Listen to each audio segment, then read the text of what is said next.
ア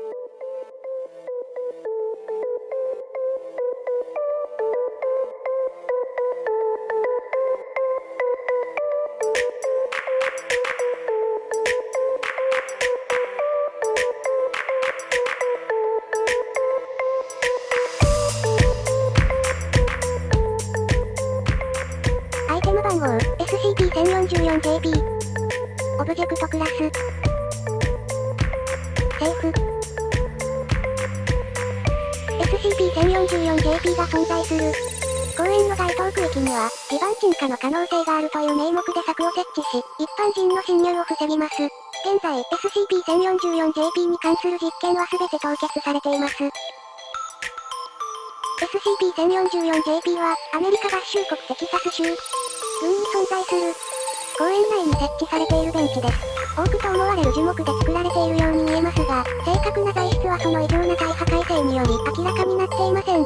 SCP-1044-JP は何らかの方法で地面に固定されているようであり、移動させる試みは失敗に終わっています。また、オブジェクトの背もたれには The earth has its music for those who will listen という教文があります。夜間に SCP-1044-JP に座ると、対象は周囲の環境音を聞くことに意識を集中するようになり、環境音以外の外部情報を認知、記憶することが電磁的にできなくなります。この状態は対象がオブジェクトから離れることで解除されます。また、オブジェクトに座っている経過時間ごとに対象に対し、段階的に異常が発生します。以下はその表です。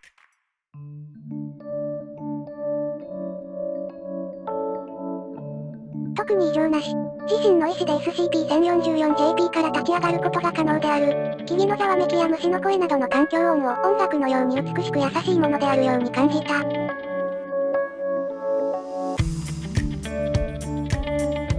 周囲の環境音を聞くことに完全に集中し、外部から強制的に移動させられない限り SCP-1044-JP から立ち上がろうとしない。夢の中にいるようにふわふわとした感覚、または懐かしい感覚を覚え、同時に時間の流れが遅くなっているように感じた。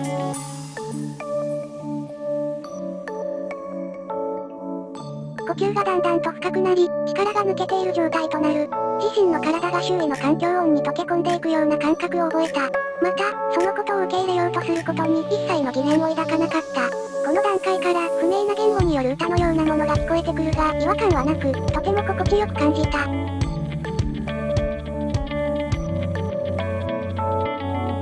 次第に体が透明になり、やがて消失する。この段階に入った被験者には、物理的接触ができなくなる。消失後の被験者の居場所を特定する試みは、失敗に終わっている。